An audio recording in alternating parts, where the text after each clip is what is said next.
고요한 숲속. 윤슬은 낡은 오두막 앞에서 허브를 다듬고 있었다. 초록빛 식물들이 손끝에서 바스락거리는 소리가 유일한 동반자였다. 그녀의 삶은 이곳, 도시의 소음과 인간의 복잡한 관계로부터 멀리 떨어진 외딴 숲속에서 단순하고 평화롭게 흘러갔다. 윤슬은 과거를 잃어버린 여자였다. 10수년 전의 사고 이후 그녀의 기억은 텅 비어버렸고 남은 것은 오직 이름과 가끔 밤을 파고드는 모호한 악몽뿐이었다. 그녀는 이곳에서 스스로를 치유하며 살아가고 있었다. 숲은 그녀에게 안식처이자 동시에 감춰진 진실을 품고 있는 미지의 공간이었다. 그날 밤, 하늘은 먹구름으로 뒤덮였고 굵은 빗방울이 오두막 지붕을 거세게 때렸다. 바람은 맹렬하게 휘몰아치며 숲의 나무들을 흔들었고 천둥 소리가 멀리서부터 대지를 울렸다. 윤슬은 벽난로 앞에서 따뜻한 차를 마시며 책을 읽고 있었다. 익숙한 폭풍우였지만 왠지 모르게 불안감이 그녀의 마음을 짓눌렀다. 그때였다. 빗소리를 뚫고 희미한 비명소리가 들려왔다. 동물의 비명이었다. 처음에는 바람소리인가 싶어 귀를 기울였지만 고디오 고통에 찬 신음소리가 섞여 들렸다. 그것은 분명 도움을 청하는 소리였다. 윤슬은 망설일 틈도 없이 랜턴을 들고 오두막 문을 박차고 나섰다. 칠흑 같은 어둠 속에서 번개가 번쩍이며 순간적으로 숲의 윤곽을 드러냈다. 비바람이 그녀의 얼굴을 때렸지만 그녀는 개의치 않았다. 소리가 들려오는 방향을 향해 거친 숲길을 헤쳐나갔다. 비명소리는 점점 더 가까워졌다. 살려달라는 듯 애처로운 울음소리가 빗소리와 천둥소리 사이를 파고들었다. 그녀의 심장이 불안하게 뛰었다. 마침내 작은 공터에 다다랐을 때 윤슬은 믿을 수 없는 광경을 목격했다. 거대한 비단뱀 한 마리가 독일 shepherd 한 마리를 온몸으로 휘감고 있었다. 뱀의 근육은 꿈틀거렸고 개는 고통에 몸부림치며 마지막 숨을 몰아쉬는 듯했다. 개의 눈은 공포와 절망으로 가득 차 있었다. 윤슬의 머릿속에 경고음이 울렸지만 그녀는 개의 처절한 눈빛을 외면할 수 없었다. 본능적으로 혹은 알 수 없는 어떤 이끌림에 의해 그녀는 행동해야 한다고 느꼈다. 이리 와 어서. 윤슬은 목청껏 소리쳤지만 뱀은 아랑곳하지 않고 개의 몸을 더욱 강하게 조여들었다. 개는 이미 의식을 잃어가는 듯했다. 시간이 없었다. 윤슬은 주변을 둘러보았다. 바닥에 굵은 나뭇가지가 보였다. 그녀는 망설임 없이 나뭇가지를 집어들었다. 그것은 길이가 좋게 2미터는 되고 무게도 상당했다. 그러나 개의 생명이 위협받는 이 순간 그녀는 자신의 모든 힘을 끌어모을 준비가 되어 있었다. 그녀는 조심스럽게 뱀에게 다가갔다. 비단뱀의 피부는 젖어 미끄러웠고 그 육중한 몸은 꿈틀거릴 때마다 섬뜩한 힘을 느끼게 했다. 윤슬은 뱀의 머리를 노렸다. 한 번의 정확하고 강력한 공격만이 상황을 바꿀 수 있었다. 그녀는 심호흡을 했다. 그리고 번개가 다시 한번 번쩍이는 순간 그녀는 전력을 다해 나뭇가지를 휘둘렀다. 받아라. 피옥 하는 둔탁한 소리와 함께 나뭇가지가 뱀의 머리를 강타했다. 뱀은 순간적으로 몸을 움찔하더니 개를 휘감았던 몸을 살짝 풀었다. 그러나 곧바로 격렬하게 방역했다. 거대한 뱀의 꼬리가 윤슬을 향해 매섭게 휘둘러졌다. 윤슬은 가까스로 몸을 피했지만 꼬리가 스쳐 지나간 바람에 휘청거렸다.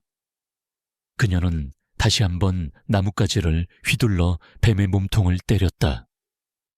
뱀은 고통스러운 듯 몸을 비틀며 개를 휘감은 힘을 완전히 놓았다. 개는 축 늘어져 바닥으로 떨어졌다. 뱀은 윤슬을 향해 고개를 들었다. 그 눈은 섬뜩하게 번뜩였다. 윤슬은 한순간 얼어붙었다. 비단뱀이 그녀를 향해 달려들 태세였다. 그러나 그 순간 윤슬은 이상한 기운을 느꼈다. 마치 오랜 시간 잊고 있던 무언가가 그녀의 내면에서 깨어나는 듯한 느낌이었다. 그녀의 눈빛이 차분하면서도 강렬하게 변했다. 그녀는 뱀의 움직임을 예측하듯 시선을 고정했고, 뱀이 몸을 던지는 순간 믿을 수 없을 만큼 빠른 속도로 몸을 비틀어 피했다. 뱀은 공격에 실패하고 나무 기둥에 부딪혔다. 그 틈을 타 윤슬은 쓰러진 개에게 달려갔다. 개의 숨소리는 희미했지만 아직 살아있었다. 그녀는 재빨리 개를 안전한 곳으로 옮기려 했다. 뱀은 다시 공격 자세를 취했지만 윤슬은 개의 큰 몸집을 끌어안고 필사적으로 움직였다. 그때 멀리서 또 다른 울음소리가 들려왔다. 그것은 늑대의 울음소리와 비슷했지만 어딘가 다른, 더 깊고 원시적인 소리였다. 뱀은 그 소리에 잠시 주춤하더니 이내 몸을 돌려 숲속으로 사라졌다. 윤슬은 안도의 한숨을 내쉬었다. 그녀는 개의 상태를 확인했다. 개의 심장은 느리게 뛰고 있었다. 온몸에는 뱀에게 조여진 상처가 선명했지만 아직 희망은 있었다. 그녀는 개의 큰 몸집을 혼자서 옮기기 힘들다는 것을 깨달았다.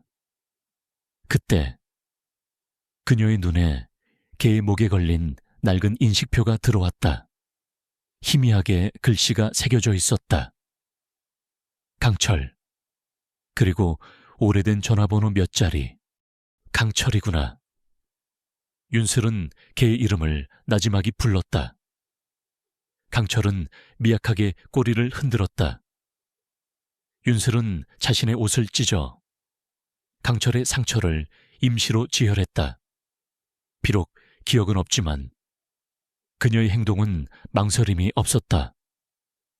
마치 이런 상황에 익숙한 사람처럼 능숙하게 응급처치를 해나갔다. 어둠 속에서 그녀는 강철을 부축해 오두막으로 향했다.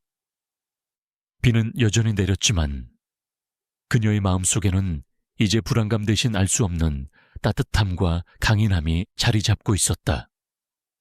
이 개를 구함으로써 그녀는 단순한 생명을 구한 것이 아니었다. 그녀 자신조차 알지 못하는 잃어버린 과거의 퍼즐 조각 하나를 발견한 것이었다. 어둠 속에서 강철의 눈빛은 희미하게 빛나고 있었다. 그 빛은 그녀에게 무언가를 말하고 있는 듯했다. 오래되고 잊혀진 약속, 그리고 다가올 운명에 대한 예고였다. 강철은 기적적으로 살아남았다. 윤슬의 헌신적인 간호 덕분이었다.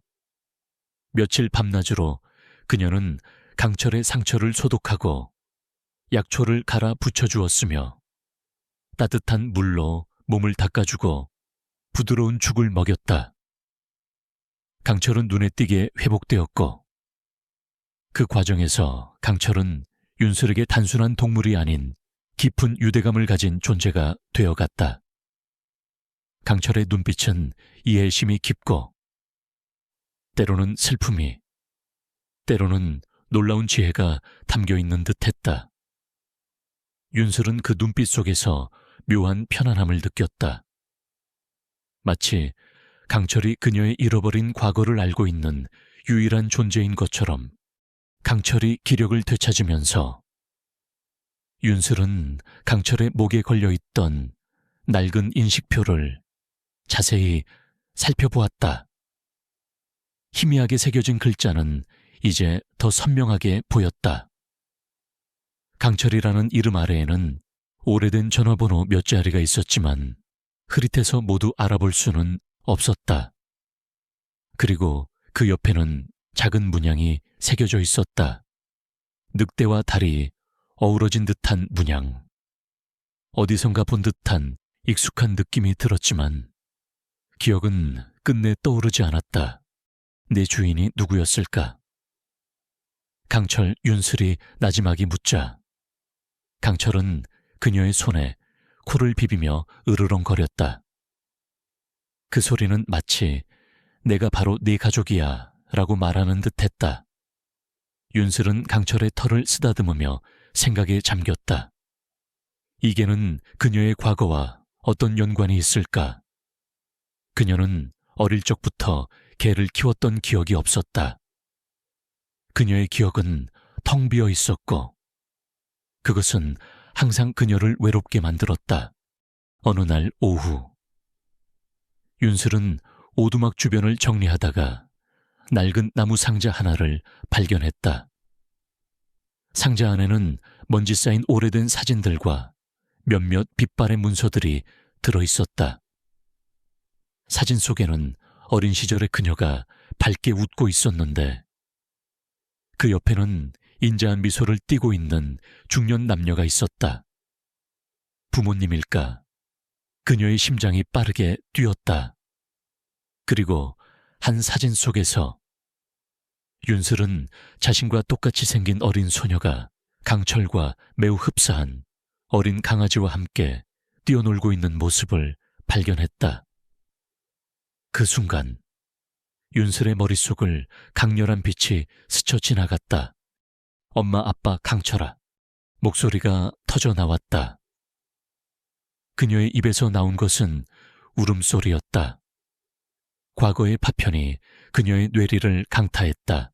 어두운 밤, 빗길을 달리는 차 안, 갑작스러운 충격음, 뒤집히는 세상, 그리고 강철의 절규하는 듯한 울음소리. 그녀는 그제야 어렴풋이 기억해냈다. 그녀에게는 가족이 있었고 강철은 어릴 적부터 함께한 소중한 반려견이었다는 것을. 사고는 단순한 사고가 아니었다. 누군가 의도적으로 그녀의 가족을 노린 듯한 느낌이 강하게 들었다. 아버지의 얼굴이 섬광처럼 스쳐 지나갔다. 인자하면서도 강인했던 눈빛. 그리고 항상 그녀에게 진실을 밝히는 용기를 강조했던 목소리. 강철은 윤슬의 격앙된 반응에 놀란 듯 그녀의 무릎에 머리를 기댔다. 윤슬은 흐느끼며 강철을 끌어안았다. 강철아, 너였구나. 내 곁을 지켜준 게 너였어. 강철은 그녀의 눈물을 핥으며 위로하듯 낑낑거렸다. 그들은 서로의 존재를 확인하며 잃어버린 시간의 간극을 메우는 듯했다. 강철은 단순한 개가 아니었다.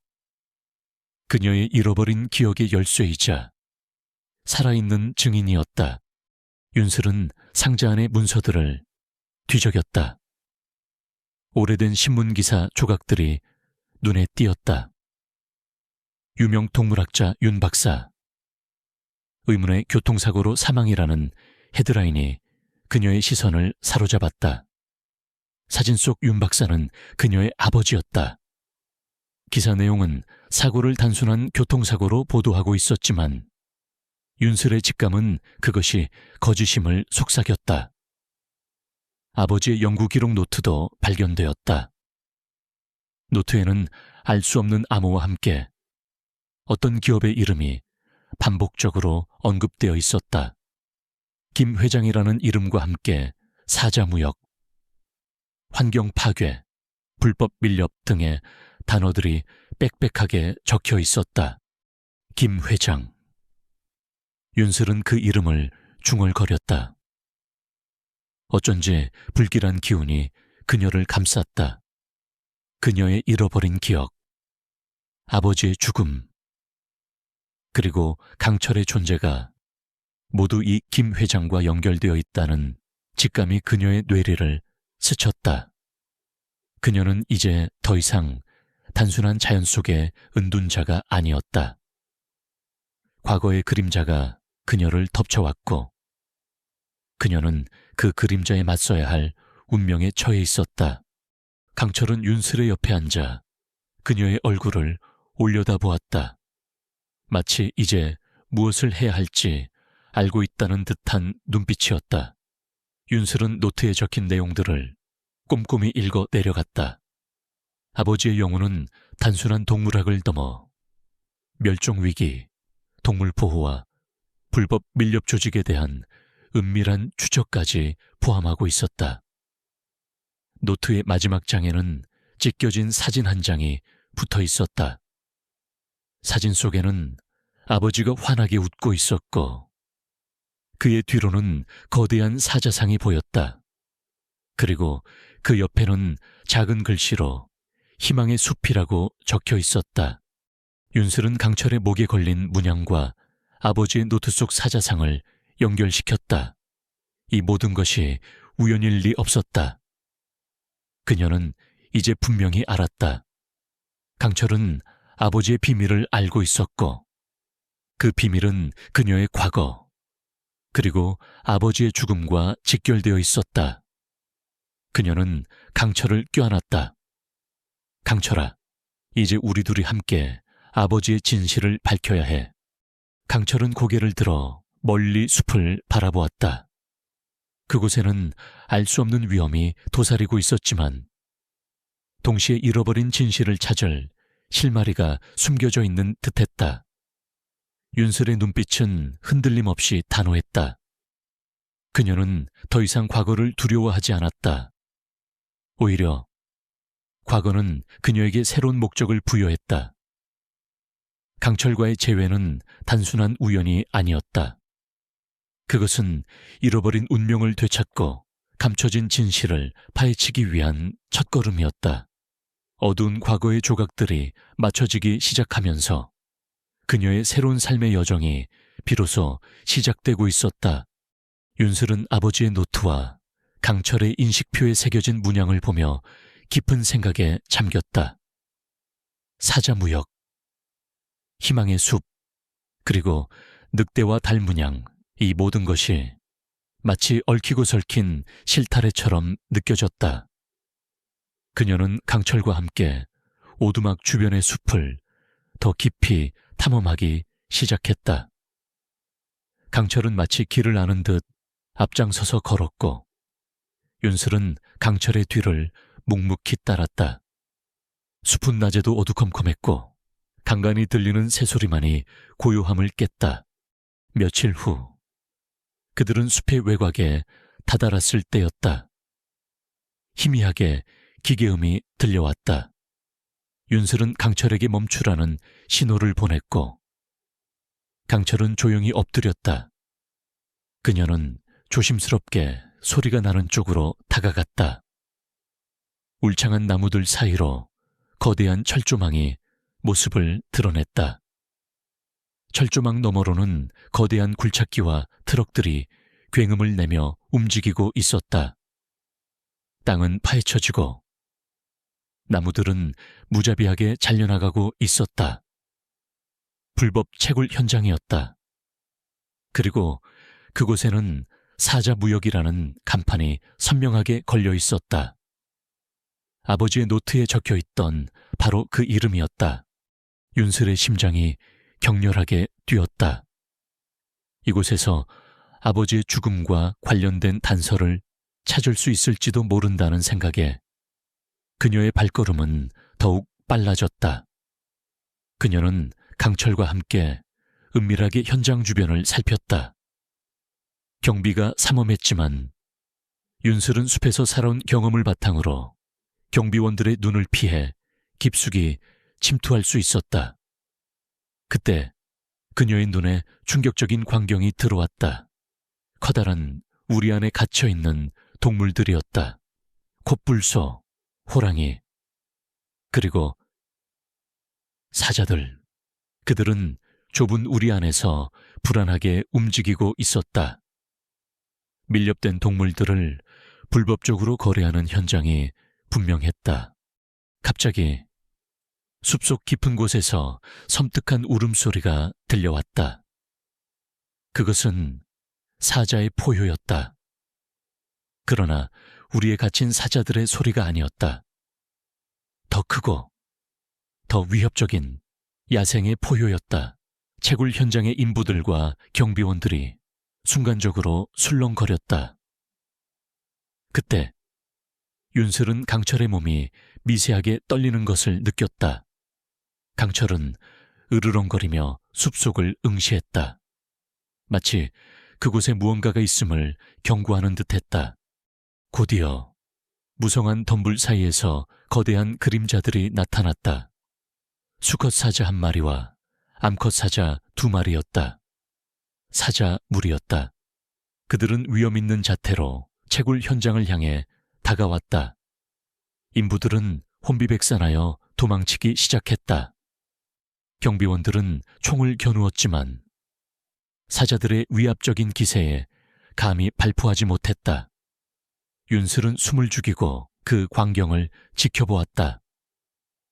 놀랍게도 사자들은 윤슬과 강철이 숨어있는 곳을 지나치지 않았다. 특히 수컷 사자는 윤슬과 강철이 있는 곳을 향해 고개를 돌렸다. 그 거대한 눈은 윤슬과 강철을 잠시 응시했다. 공포보다는 경이로움이 윤슬을 압도했다. 그 눈빛 속에는 놀랍게도 저기가 없었다. 오히려 어떤 종류의 인지 혹은 경고 같은 것이 담겨있는 터듯했다. 강철은 그 사자를 향해 작게 낑낑거렸다. 그리고 놀랍게도 그 수컷 사자는 강철의 소리에 반응하듯 고개를 살짝 기울였다. 윤슬은 이 모든 것이 믿기지 않았다. 야생의 사자가 인간과 개에게 이런 식으로 반응하는 것은 상상조차 할 수 없는 일이었다. 그때였다. 한 암컷 사자가 우리에 갇힌 사자들을 향해 달려갔다. 우리를 부수려는 듯 발톱으로 철망을 긁어댔다. 수컷 사자는 경비원들이 혼란에 빠진 틈을 타 우리 쪽으로 성큼성큼 다가갔다. 경비원들이 뒤늦게 정신을 차리고 총을 겨누려는 순간 윤슬은 본능적으로 움직였다. 그녀는 돌멩이를 집어들어 경비원들의 주의를 다른 곳으로 돌렸다. 돌멩이가 날아가 채굴 장비에 부딪히는 소리에 경비원들의 시선이 그쪽으로 향했다. 그 짧은 틈을 타 수컷 사자는 우리 잠금 장치를 부수고 갇혀있던 사자들을 풀어주었다. 갇혀있던 사자들은 자유를 되찾자마자 재빨리 숲속으로 사라졌다. 경비원들이 윤슬이 있는 곳을 향해 총을 겨누는 순간 사자 무리는 일제히 포효하며 경비원들을 향해 달려들었다. 경비원들은 혼비백산하여 뿔뿔이 흩어졌다. 그 혼란 속에서 수컷 사자는 윤슬을 다시 한번 돌아보았다. 그 눈빛은 짧았지만 분명한 메시지를 담고 있는 듯 했다. 감사함. 그리고 어떤 종류의 동지애. 그리고는 미련 없이 숲속으로 사라졌다. 윤슬은 숨을 헐떡이며 강철을 끌어안았다. 강철아, 방금 무슨 일이 일어난 거지? 강철은 그녀의 품에서 꼬리를 흔들었다. 마치 그들은 우리의 편이야 라고 말하는 듯이. 윤슬은 아버지의 노트에 적힌 희망의 숲이라는 단어를 떠올렸다. 그리고 사자상을, 어쩌면 이 숲 자체가, 그리고 이 사자들이 아버지의 비밀과 깊은 연관이 있을지도 모른다는 생각이 들었다. 그녀는 이전에 읽었던 고대 부족의 전설을 떠올렸다. 인간과 야생동물 사이에 영적인 유대가 존재하며 선택받은 자는 동물의 영혼과 교감할 수 있다는 이야기. 그녀의 아버지가 바로 그런 사람이었을까? 그리고 윤슬은 이제 확실히 깨달았다. 그녀의 과거는 단순히 사고가 아니었다. 그것은 거대한 음모의 시작이었고, 그녀는 그 음모의 한가운데 서 있었다. 강철과 사자들은 단순한 동물들이 아니었다. 그들은 그녀의 여정을 돕는 조력자이자 아버지의 비밀을 푸는 열쇠를 쥐고 있는 존재들이었다. 김 회장이라는 이름이 다시 그녀의 뇌리를 스쳤다. 그는 단순한 불법 채굴업자가 아니었다. 그는 어쩌면 아버지의 죽음과 사자 무역의 배후에 있는 거대한 악의 축일지도 몰랐다. 윤슬은 강철을 바라보았다. 강철은 숲을 향해 고개를 들고 있었다. 마치 다음 단계를 준비하라는 듯이. 그녀는 이제 더 이상 도망치지 않을 것이다. 기억을 잃고 살았던 시간은 끝났다. 이제 그녀는 아버지의 진실을 밝히고 이 숲과 그 안에 사는 생명들을 지키기 위해 싸울 것이다. 사자들의 등장은 단순한 우연이 아니었다. 그것은 그녀의 내면에 잠재된 용기를 일깨우고 그녀의 운명을 알리는 신호탄이었다. 사자 무리와의 기묘한 만남 이후 윤슬의 마음속에는 새로운 결의가 타올랐다. 그녀는 이제 더 이상 수동적으로 과거의 조각들을 맞춰가는데 그치지 않을 것이었다. 직접 행동에 나서서 아버지의 죽음을 둘러싼 진실을 파헤치고 사자 무역기라는 이름 뒤에 숨겨진 김 회장의 실체를 밝혀내기로 결심했다. 강철은 그녀의 곁에서 그림자처럼 함께하며 그녀의 의지를 더욱 굳건하게 만들었다. 윤슬은 아버지의 노트에 적힌 단서들을 다시 면밀히 살펴보았다. 노트에는 김 회장의 이름과 함께 몇몇 기업의 이름, 그리고 불법 밀렵된 동물이 거래되는 것으로 추정되는 장소들의 좌표가 희미하게 적혀 있었다. 그 중에서도 검은 심장이라는 이름의 폐광 지역이 눈에 띄었다. 아버지는 그곳을 사차, 무역의 핵심부라고 지칭했다. 그곳에는 틀림없이 김 회장의 핵심적인 비밀이 숨겨져 있을 터였다. 윤슬은 며칠 동안 폐광 지역 주변을 정찰했다. 강철의 후각과 야생에서의 생존 본능은 그녀의 훌륭한 조력자가 되어주었다. 그들은 낮에는 숲속에 은신하며 폐광의 경비 시스템과 인원 배치, 그리고 차량의 움직임을 파악했다. 경비는 상상 이상으로 삼엄했다. 최신 감시 카메라와 무장한 경비원들이 곳곳에 배치되어 있었다. 김 회장이 얼마나 철저하게 자신의 범죄를 숨기려 하는지 짐작할 수 있었다. 어느 날 밤, 윤슬은 폐광으로 진입할 최적의 경로를 찾았다. 낡은 지하 통로가 있었는데 오랜 시간 사용되지 않아 낙엽과 흙으로 뒤덮여 있었다. 그녀는 이 통로를 통해 몰래 잠입하기로 결정했다. 폭풍우가 몰아치던 밤, 하늘은 다시 한번 그녀에게 기회를 주는 듯했다. 천둥과 번개가 요란하게 울리고 빗줄기는 시야를 가렸다.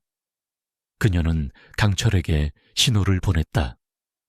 강철은 으르렁거리며 준비된 자세를 취했다.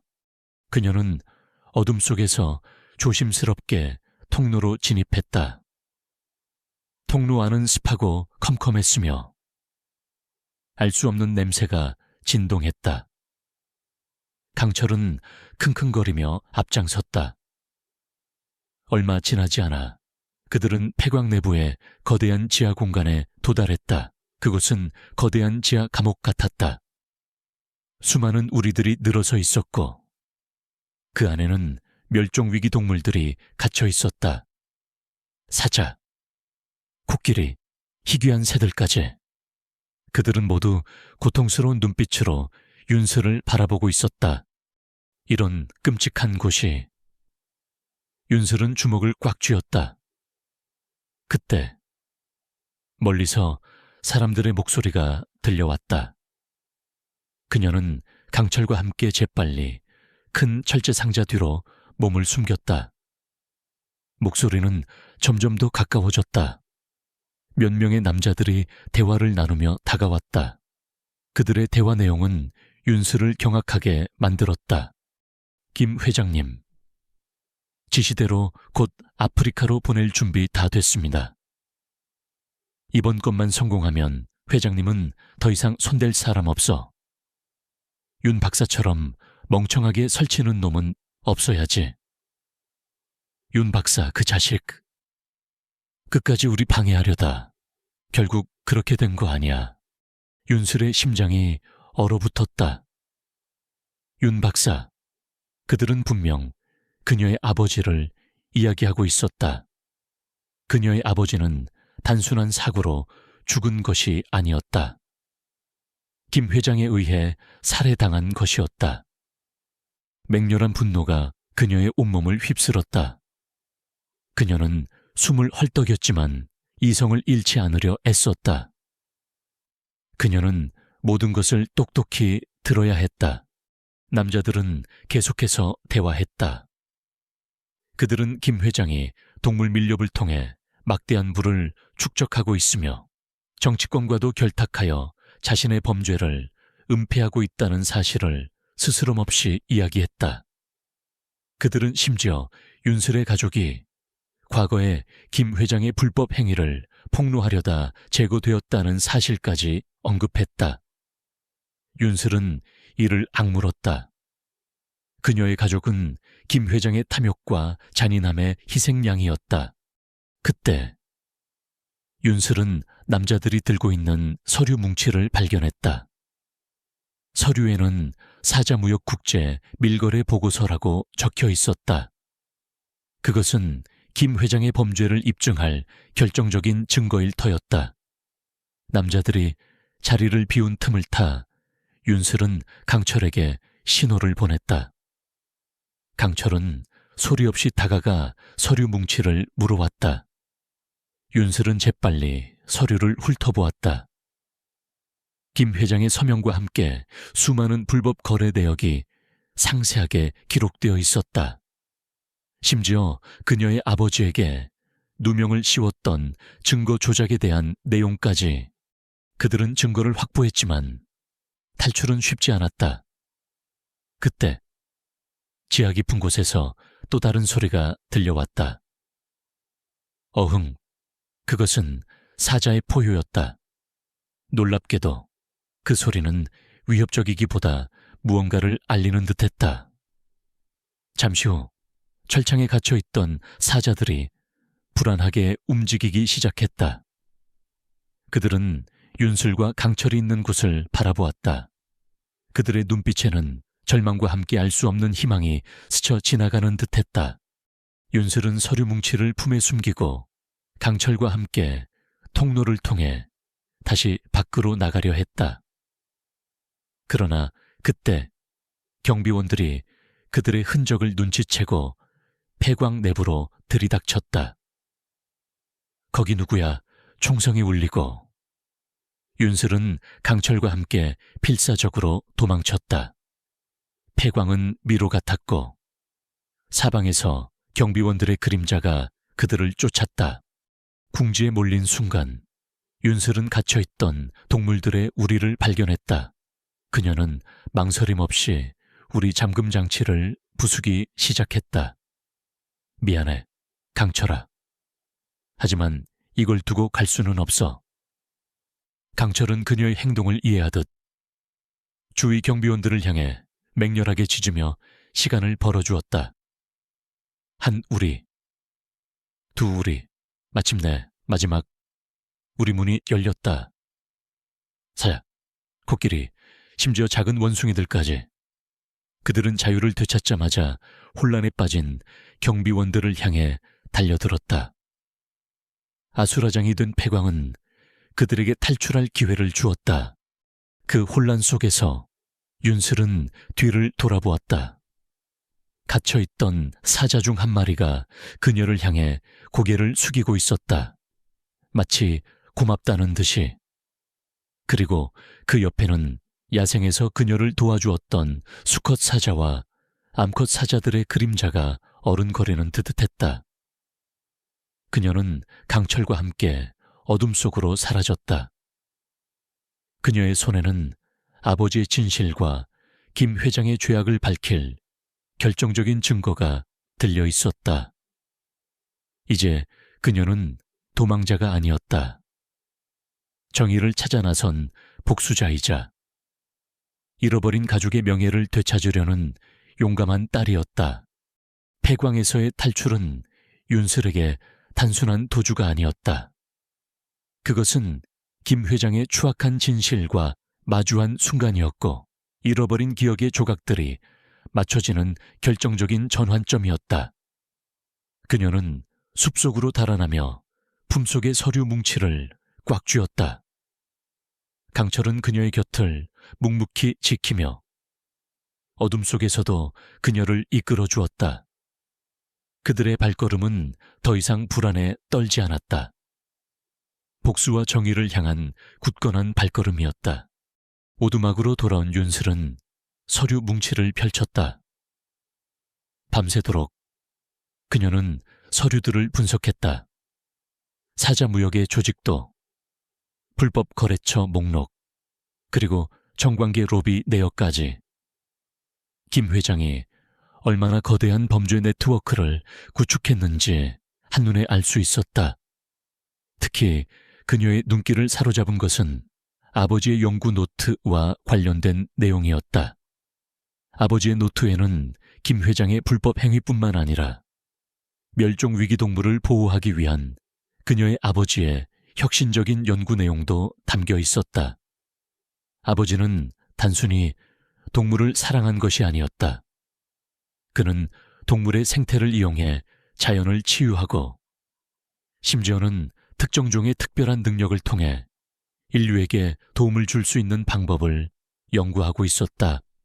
아빠, 윤슬은 아버지의 서명이 담긴 문서를 쓰다듬었다. 아버지는 인자하면서도 강인한 분이었다. 그녀는 어릴 적 아버지가 들려주었던 이야기를 떠올렸다. 아버지는 항상 자연과 동물이 인간에게 주는 지혜를 강조했다. 특히 사자 가족과 특별한 유대 관계를 맺었던 한 부족의 이야기를 자주 해주었다. 그 부족은 사자들을 숲의 수호자로 여겼고 사자들도 그 부족을 보호했다고 했다. 어릴 적에는 단순한 동화처럼 들렸던 이야기가 지금 그녀 눈앞에 펼쳐진 현실과 너무나도 닮아 있었다. 김 회장은 아버지의 연구 결과를 이용하려 했지만 아버지가 거부하자 그를 제거하고 연구 자료를 빼돌리려 했던 것이었다. 그리고 그 과정에서 그녀의 가족까지 희생된 것이었다. 분노가 다시 치밀어 올랐지만 윤슬은 이성을 잃지 않았다. 그녀는 증거들을 정리하며 김 회장을 법의 심판대에 세울 방법을 강구했다. 혼자서는 불가능한 일이었다. 그녀에게는 도움이 필요했다. 윤슬은 아버지의 노트에서 희미하게 적힌 이름을 발견했다. 박 교수님. 아버지의 오랜 동료이자 조력자로 보였다. 그녀는 박 교수님을 찾아 나섰다. 강철은 마치 박 교수님의 존재를 아는 듯 윤슬을 숲 깊은 곳으로 이끌었다.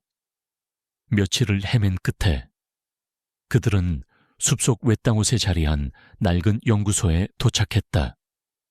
연구소는 오랫동안 버려진 듯 풀로 뒤덮여 있었다. 윤슬은 조심스럽게 문을 열었다. 연구소 안은 먼지로 가득했지만 곳곳에 아버지의 흔적이 남아 있었다. 오래된 장비들과 책들, 그리고 벽에 붙어있는 동물 사진들. 그때 안쪽 방에서 인기척이 느껴졌다. 윤슬은 강철에게 신호를 보내고 조용히 다가갔다. 방 안에는 백발의 노인이 앉아 있었다. 그는 수십 년간 연구에만 몰두한 듯 낡은 안경을 쓰고 두꺼운 책을 들여다보고 있었다. 박 교수님이었다. 박 교수님.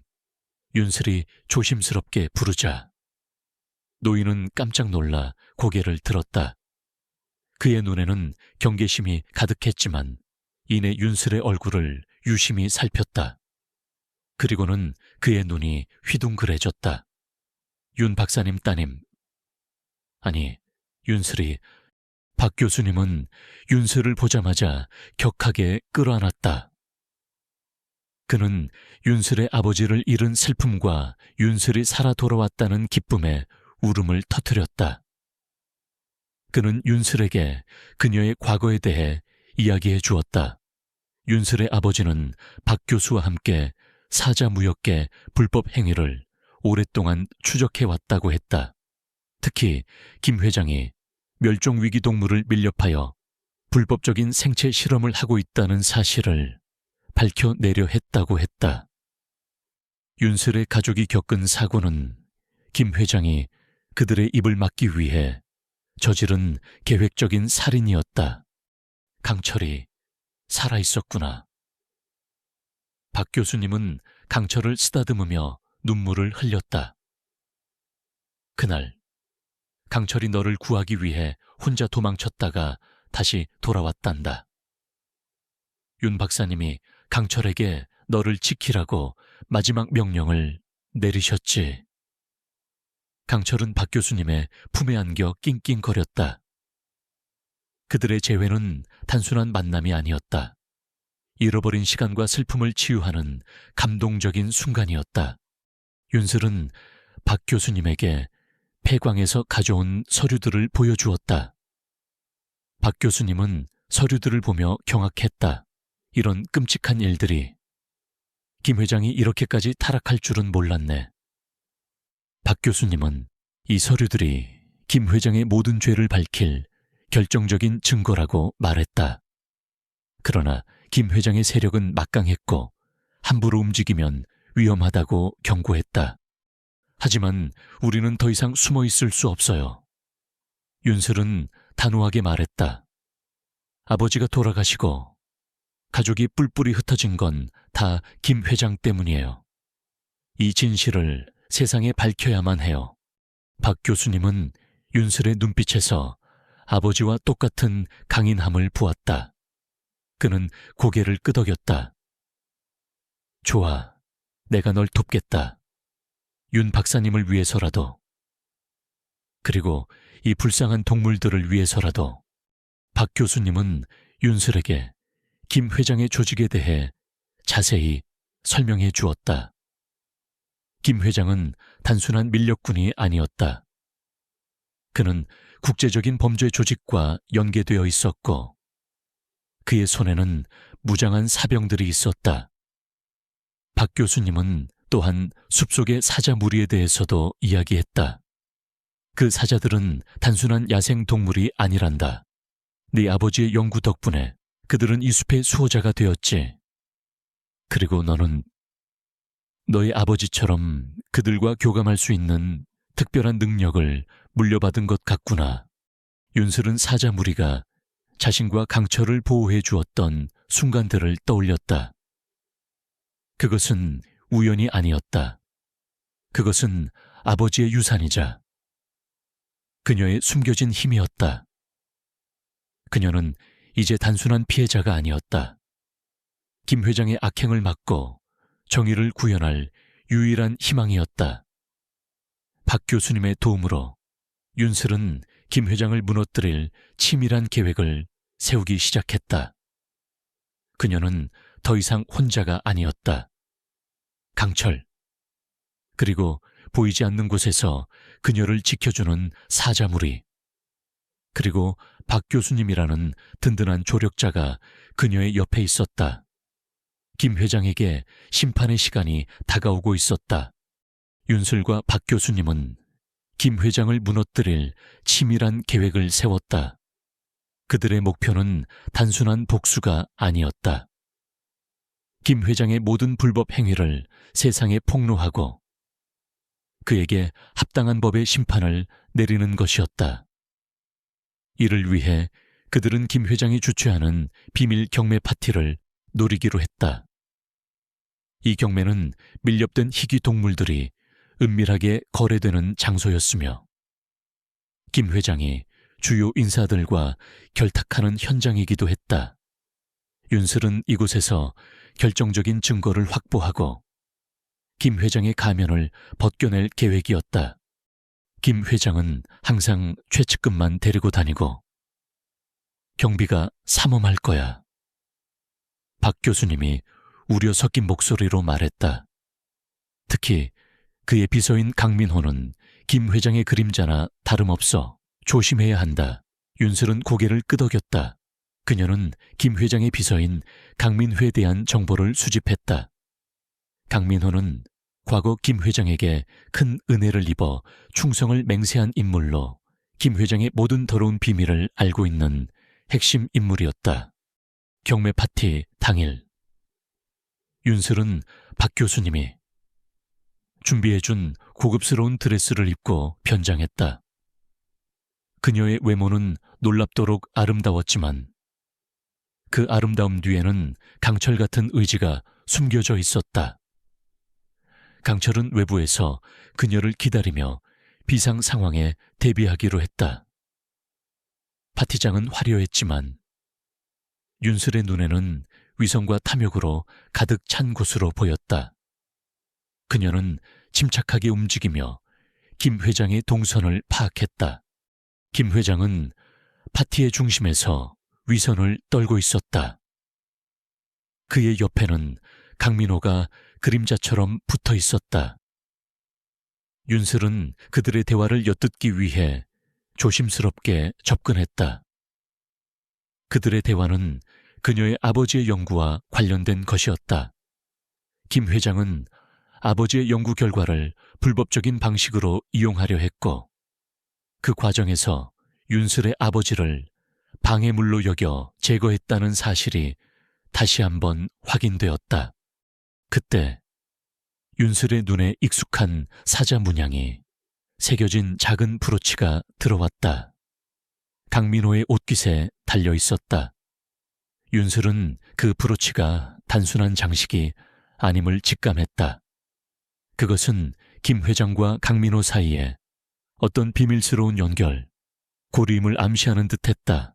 윤슬은 과감하게 강민호에게 접근했다.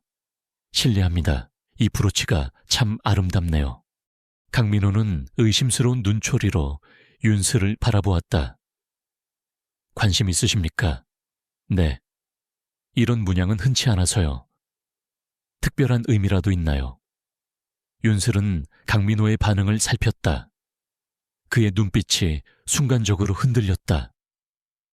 그저 개인적인 취향일 뿐입니다.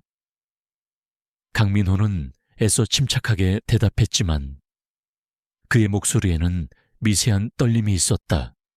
윤슬은 그의 반응에서 약점을 발견했다. 그녀는 화장실로 가는 척 강민호의 시야에서 벗어났다. 그녀의 계획은 강민호에게 접근하여 그가 가진 김 회장의 핵심 증거를 빼내는 것이었다. 그녀는 화장실에서 미리 준비해둔 소형 도청 장치를 꺼냈다. 그녀는 강민호의 통화 내역을 감청하여 결정적인 단서를 얻을 생각이었다. 예상대로 강민호는 잠시 후 윤슬이 숨어있는 화장실 근처에서 전화를 걸었다. 회장님, 그 연구 자료 어떻게 처리할까요? 위험합니다. 강민호의 목소리에는 불안감이 역력했다. 네, 알겠습니다. 내일까지 완벽하게 폐기하겠습니다. 윤슬은 귀를 기울였다. 연구자료 폐기. 그것은 분명 아버지의 연구 결과와 관련된 것이었다. 그리고 내일까지라는 시간은 그녀에게 남은 시간이 얼마 없다는 것을 의미했다. 윤슬은 강민호가 자리를 비운 사이 그의 사무실로 잠입했다. 강철은 외부에서 경비원들의 주의를 끌며 시간을 벌어주었다. 강철의 영리함과 충성심은 윤슬에게 큰 힘이 되었다. 강철은 경비견들을 유인하고 예상치 못한 곳에서 나타나 경비원들을 혼란에 빠뜨렸다.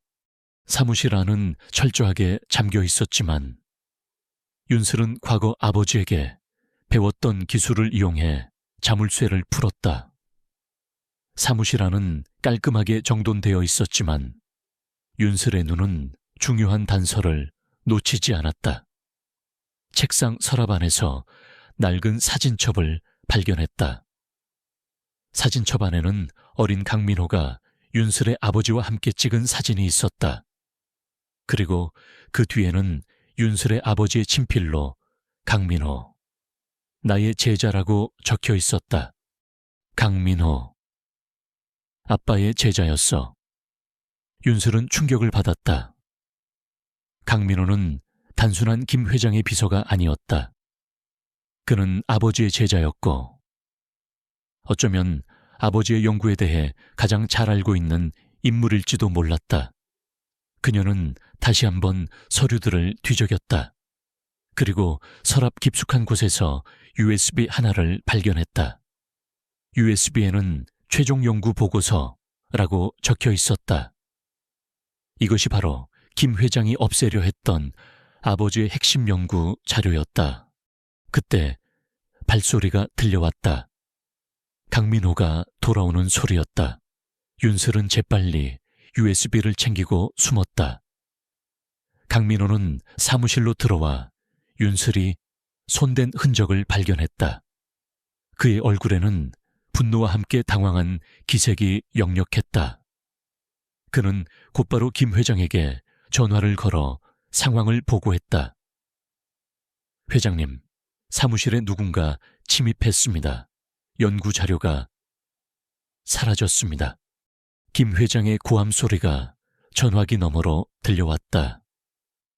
강민호는 잔뜩 겁에 질린 표정으로 사무실을 뒤지기 시작했다. 윤슬은 그의 눈빛에서 복잡한 감정을 읽었다. 죄책감, 후회, 그리고 김 회장에 대한 두려움. 그녀는 강민호에게서 아버지의 그림자를 보았다. 아버지는 그를 믿고 아꼈던 것이 분명했다. 윤슬은 도망치지 않았다. 그녀는 숨어 있다가 강민호가 돌아서는 순간 그의 앞에 모습을 드러냈다. 강민호 씨, 저를 모르시겠어요. 저는 윤슬이에요. 윤 박사님의 딸. 강민호의 얼굴은 창백해졌다. 그는 윤슬을 알아보지 못했지만 그녀의 이름과 아버지의 이름에 충격을 받았다. 윤슬 양.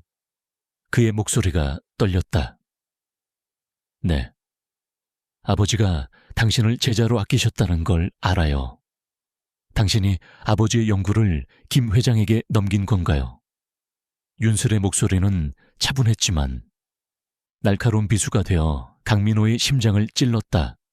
강민호는 무릎을 꿇고 주저앉았다. 그의 눈에는 눈물이 고였다. 저는 그럴 수밖에 없었습니다. 회장님이 제 가족을 위협했어요. 윤 박사님도 제가 배신한 게 아닙니다. 회장님이 저를 이용한 거예요. 그의 고백은 절규에 가까웠다.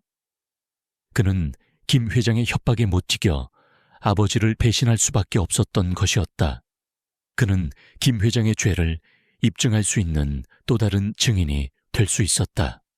그때 경비원들이 사무실로 들이닥쳤다. 잡았다. 윤슬은 재빨리 강민호의 손에 USB를 쥐어주었다. 이걸 세상에 공개하세요. 당신이 아버지의 제자였다는 걸 증명하고 모든 걸 바로잡을 기회예요. 윤슬은 경비원들과 맞섰다. 그녀는 날렵하게 움직이며 그들의 공격을 피했다. 그녀는 더 이상 약한 여자가 아니었다. 숲에서의 고된 삶과 강철과의 교감은 그녀에게 놀라운 신체 능력을 부여했다. 그녀는 경비원들을 제압하며 강민호에게 도망칠 시간을 벌어주었다. 그리고 그 순간 멀리서 또 다른 울음소리가 들려왔다.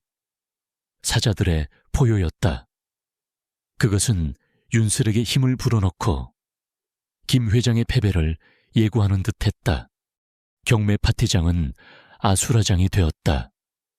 윤슬의 기습적인 침입과 강민호의 배신, 그리고 그 여파로 풀려난 동물들로 인해 김 회장의 비밀스러운 범죄 현장은 순식간에 혼란의 도가니가 되었다. 윤슬은 경비원들의 추격을 따돌리며 필사적으로 도망쳤다. 그녀의 목적은 USB에 담긴 아버지의 연구 자료와 김 회장의 범죄 증거를 세상에 공개하는 것이었다. 강철은 그녀의 곁에서 맹렬히 짖으며 그녀의 도주를 도왔다. 윤슬은 파티장 외부로 탈출하자마자 강철과 함께 숲으로 향했다. 그때 뒤에서 섬뜩한 총성이 울렸다. 김 회장이 직접 총을 들고 나타난 것이었다. 그의 얼굴은 분노와 광기로 일그러져 있었다. 감히 내 것을 건드려 네 아버지처럼 만들어서 땅속에 묻어주마. 김 회장은 윤슬을 향해 총을 난사했다. 윤슬은 강철과 함께 나무 뒤로 몸을 숨겼다.